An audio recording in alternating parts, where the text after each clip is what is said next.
ਅੱਜ ਅਸੀਂ ਚੰਦ ਇੱਕ ਗੱਲਾਂ ਸਿੱਖਾਂਗੇ ਦੁਆ ਦੇ ਤਾਲੁਕ ਪਾਵਰ ਆਫ ਪ੍ਰੇਅਰ। ਦੁਆ ਇੱਕ ਐਸੀ ਚੀਜ਼ ਹੈ ਜਿਹੜੀ ਸਾਨੂੰ ਖੁਦਾ ਦੇ ਨਾਲ ਕਨੈਕਟ ਕਰ ਦਿੰਦੀ। ਦੁਆ ਸਾਨੂੰ हिकमत ते दनाई मुहैया कर दी और दुआ ही एक ऐसी चीज़ है जिहड़ी इम्पॉसिबल कामां नूं पॉसिबल करन दी कुवत ते कुदरत रखदी और दुआ सानू गाइडलाइन प्रोवाइड कर दी।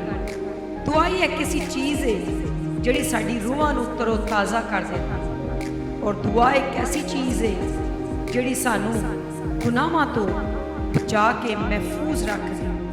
इदू क्या जा सकता है कि प्रेयर डूज माइटी थिंग। बेशक दुआ कुदरत ते कुवत दा एक वड्डा मंबा है साडे। इदू किसी ने अपनी किताब च किया है a day without prayer, day without blessings and life without prayer, life without problem.